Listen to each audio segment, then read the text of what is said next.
Further start करते हैं। TGT vacancy जो निकली थी परमानेंट वैकेंसी, यदि जो भी सीरियस अभ्यर्थी होगा टीजीटी का, उसको पता होना चाहिए कि नोटिफिकेशन में गड़बड़ थी, प्रॉब्लम है उस वैकेंसी में। जो टीजीटी की परमानेंट भर्ती का जो नोटिफिकेशन निकला, एडवर्टीजमेंट निकली है ना वो, और इतनी बड़ी गड़बड़ें थी, एक गड़बड़ नहीं थी, बहुत सारी गड़बड़ें थी कि वो किसी भी स्टेज पर जाकर उसके ऊपर लगता पक्का 100% कोर्ट केस, और कोर्ट केस होते ही वो भर्ती होती स्टॉल।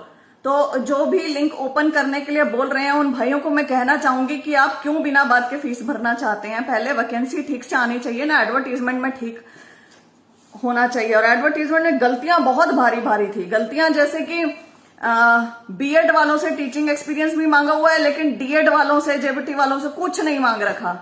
होम साइंस मांग रखी है। जेबीटी में कौन होम साइंस कराता है? जेबीटी वालों को टीजीटी की वैकेंसी में अलाउ क्यों किया हुआ है?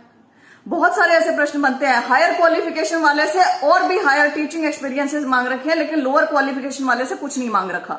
म्यूजिक वाले से म्यूजिक का कुछ मांग ही नहीं रखा है, मतलब कोई भी नॉर्मल बीए वाला भी शायद जाके कर ले। तो बड़ी सारी इसमें गड़बड़ियां थी जो ठीक होनी बेहद जरूरी थी। डीएड वालों का टीचिंग एक्सपीरियंस नहीं होता है भाई, होम साइंस में या साइंस में या किसी भी उसमें। उनका टीचिंग एक्सपीरियंस होता है केवल लैंग्वेजेस में, हिंदी, इंग्लिश, उर्दू, पंजाबी, इन सब में। तो उन लोगों को यहां लेना और उनको बीएड से ऊपर प्रेफरेंस देना, ये मुझे समझ में नहीं आ रहा था, राइट। तो ये बहुत बड़ी गड़बड़ थी और इसीलिए इसका लिंक ओपन नहीं हो रहा है। इसका टीजीटी का पहले ये रूल्स में चेंज होगा और फिर उसके बाद एडवर्टीजमेंट बदल कर आएगी। कल ही मेरे सामने ही चेयरमैन साहब ने आदेश दिए थे कि जल्द से जल्द इसका लेटर अब लिखो एजुकेशन डिपार्टमेंट को और तुरंत इसको री एडवर्टाइज करना है या कोरिजेंडम डाल के इसमें बदलाव करने हैं, जो कि बेहद जरूरी बदलाव हैं। छोटे छोटी चीजें इसमें गलतियां थी, जैसे शुरू में क्या था, मैट्रिकुलेशन और संस्कृत इन 10+2 10th और हायर। तो और हायर में बहुत सारी चीजें आ जाती हैं। मान लीजिए बीए में मैंने कभी 10th के बाद बीए में एक साल हिंदी पढ़ी है, तो मैं भी क्लेम करूंगी कि हाँ मैं हूं यहाँ पर।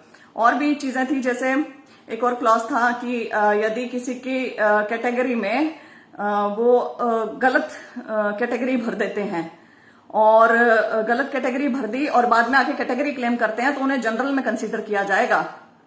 लेकिन उन्होंने जनरल/पेरेंट कैटेगरी लिख रखा था, तो वहां पर भी मैंने आवाज उठाई थी कि आपने पेरेंट कैटेगरी यहाँ पे मेंशन किया, तो मतलब क्या कमीशन की मर्जी है कि जो भी बाद में आ गया उसको अपनी मर्जी से जनरल में कंसीडर करो या पेरेंट कैटेगरी में कंसीडर करो? ये तो बहुत गलत बात है। तो उन्होंने कहा कि केवल हॉरिजॉन्टल रिजर्वेशन वालों को कंसीडर किया जाएगा पेरेंट कैटेगरी में, वर्टिकल रिजर्वेशन वालों को नहीं। तो ये भी मैंने कहा था कि आप इसको स्पेसिफिकली मेंशन करें, जो आप यहाँ पे मेंशन करना चाहते हैं वो करें। और ये चीज सहर्ष स्वीकार भी करी है कमीशन ने, चेयरमैन साहब ने, मेंबर साहब भी वहां पे मौजूद थे, कंवलजीत सैनी जी। और ये सब चेंजेस होकर ही टीजीटी की वैकेंसी आएगी।